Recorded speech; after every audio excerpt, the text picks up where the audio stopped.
we're joined now by the Minister of State for Finance, Jayant Sinha, speaking exclusively to CNBC TV 18. I can see there's an air of happiness here in North Block, and clearly your powers of persuasion seem to have worked as far as the Reserve Bank is concerned. I won't use the word pressure, and hence I'm using the word power of persuasion, because the governor had made it very clear in the December policy that he will wait to see what the trends on inflation look like, and he would wait to see what the data on fiscal consolidation looks like. And that gave the street the sense that if there is an out-of-turn rate cut or out-of-policy rate cut, it would perhaps happen post the budget and ahead of the April cut. A fortnight ahead of the next credit policy, which is on the 3rd of February, the Reserve Bank decides to act. Is this because of the sustained campaign of North Block to get a rate cut? Shireen, I think it's all about the power of leadership. And in fact, as you know, we have been sent here to do the people's business. And the people's business is to get the economy moving, to transform the economy, and to give a better life for all of our people. And we've been leading in that regard. If you look at the unprecedented set of measures that we've undertaken, perhaps more so than any government, and I would say perhaps even more so than the government of 1991, with the IMF gun to the head, where they had to liberalize and open the economy up.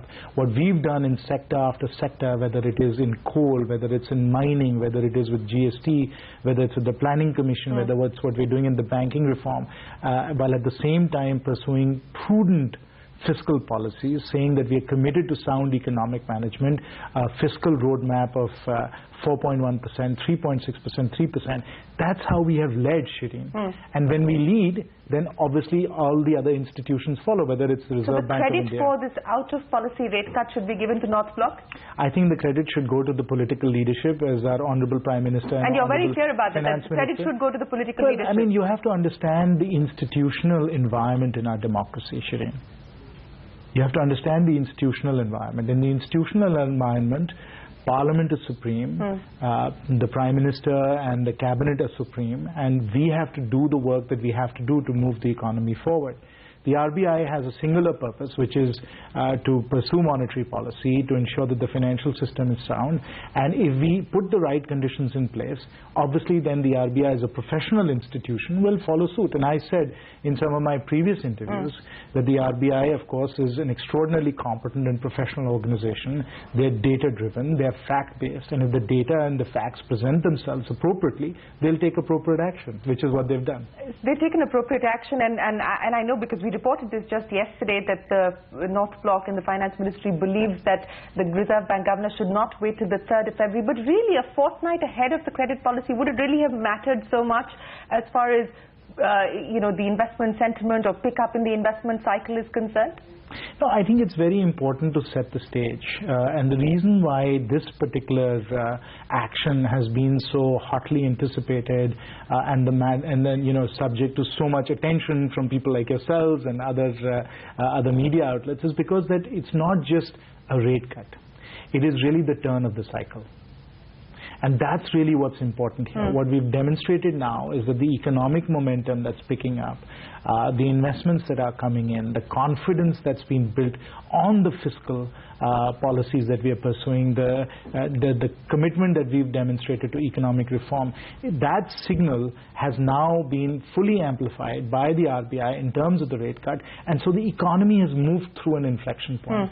That's why it's so profoundly important. So let me ask you this. What is now the expectation as far as the 3rd of February is concerned, and then the next credit policy? Ahead of the budget and post the budget, what is the expectation that the Finance Ministry and the political leadership has as far as rate cuts are concerned? Well, we have a job to do for the people of India, and the job that we have to do for the people of India is to continue to position the economy, to create millions and millions of new jobs, to get to that growth trajectory that we've talked about, which is a 7 to 8% growth trajectory, which is non-inflationary and is sustainable from an environmental and an ecological perspective.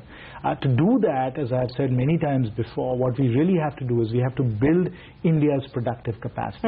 If we build India's productive capacity and work through the supply side bottlenecks that we've been facing, the near balance sheet recession that we've had, with the debt overhang that our banks have had, if we work through those serious and difficult problems, then of course, as I've said, we lead and others will follow. So how much would you like the Reserve Bank, or do you believe that the stage is now set at least for a 50 basis points to a 75 basis point cut?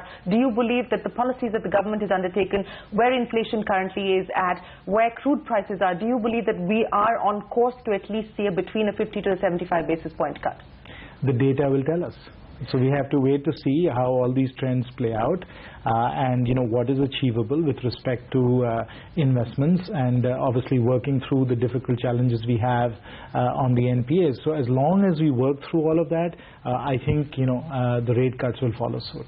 Let me ask you now, because we've got the budget coming up next month, and the sense one gets is, and this is something that the finance minister has stated several times, including to us just last week, that 4.1% is sacrosanct as far as the fiscal deficit number is concerned.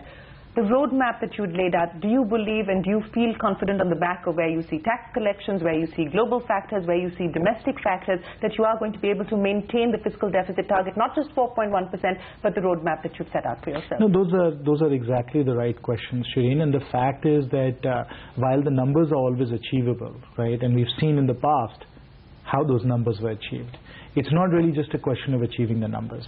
The quality of the numbers, the integrity of the accounting that stands behind them, those are equally, if not more important, because you can rip through the numbers very quickly and establish what is actually happening with the economy and the fiscal policies that we're pursuing. So it's very important for us to be able to achieve that roadmap that you just laid out in the highest quality way possible, and that's really what we are working towards. So as far as the 4.1% fiscal deficit number is concerned, you're short as far as tax is concerned, you're short on disinvestment as of now, and it looks daunting that you are going to be able to come close or achieve the disinvestment target that you've set for yourself. What happens then? Cut back as far as expenditure is concerned, and then this business of trying to rev up the economy by pushing investment, especially on infrastructure and so on and so forth.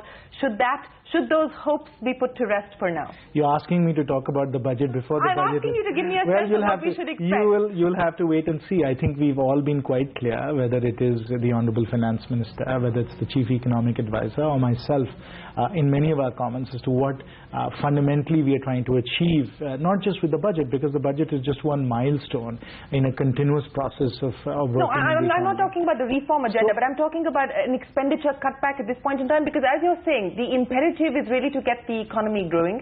The imperative at this point in time is to kickstart the investment cycle. The hope is that the government perhaps is going to take leadership even as far as that role is concerned. Is that hope going to be put to rest, at least for now, given the fiscal constraints? Well, you'll have to wait and see for that. We are working hard on the budget, and we hope to be able to answer all those questions at that point. Okay, let me now talk to you about some of the other crucial reforms, and the hope once again is that the budget will in fact stoke those growth measures. Manufacturing, SOPs related to manufacturing, SEZs, tax-related issues, MAT, DDT, and so on and so forth. Should we be hopeful of significant measures to address some of these tax-related concerns to boost manufacturing? Well, I would answer that question in terms of first principles. What are we really trying to accomplish, whether it is manufacturing or whether it's infrastructure? Really, there are 3 or 4 important aspects to that. The first and most important aspect of that is that the infrastructure has to be there to support manufacturing and to support the natural growth of the economy. So we are taking a number of very important measures, starting with power, where we are really looking to build up the infrastructure and to be able to establish the platform for manufacturing growth and so on. So that's one very important aspect. The infrastructure has to be there. Number 2 aspect that we have to put in place is we have to ensure that new investment comes in, whether it's in manufacturing or in infrastructure. So we have to provide new investment coming in, and we know what the situation is right now with respect to balance sheets of the large business groups and so on. So we effectively have to find new sources for that equity capital to come in and get new projects started. So that's the second very important aspect that we're working on. The third very important aspect that we're working on, and where we think in fact that you're going to see an immediate sort of movement in terms of the economy and stimulus for the economy, is in the stalled projects. And there you know that we've put a very significant effort through the Prime Minister's office to monitor those 18 lakh crores of stalled projects, as well as taking appropriate policy action, whether it's through the coal ordinance or whether it's the land acquisition ordinance, to actually get those projects moving as well. So that's the third aspect, which is to be able to deal with these stalled projects. And then the fourth is, which of course today heralds, is a much more benign rate environment. And because once that liquidity starts to come in and you find find that, the pressure on the income statement it comes down because of, paying less as far as debt is concerned, then you are in a position, in fact, to free up much of the balance sheet and income statement pressure that we are facing and really move the economy forward. So let me address the fourth issue first, and I know that there's been meetings with bankers. In fact, there is one slated for later this afternoon, later this evening as well. Are you nudging banks to transmit the rate cut that's been announced by the Reserve Bank as aggressively as well? Because the sense one gets is that there is pressure or, again, powers of persuasion being used to get banks to at least provide for a 50 basis point lending rate cut. The Ministry of Finance North Block does not nudge anyone. We have lots and lots of independent institutions who are very capable, very competent to make the right decisions. Our job really is to put in place the enabling environment to be facilitators. And as we do so, as we lead in that regard, as I said, appropriate actions across the market economy will happen, which is what will happen, I'm sure. Well, public sector banks are banks that you lead. So how much are you likely to ask them to cut rates by? Is it likely to be in the vicinity of 50 basis points, which is what we're given to understand is the communication that the Finance Ministry has informally sort of chatted with the banks about? No, we are shareholders, and we've been very clear in saying that the banks have to make commercial decisions on the basis of their own commercial logic, and we've in fact put it out in writing that they have the operating autonomy and they should exercise the operating autonomy when it comes to making those decisions, and that's how it should be. That's how a market economy works, and I'm very hopeful that they'll take into account all of these commercial factors and make the right decisions.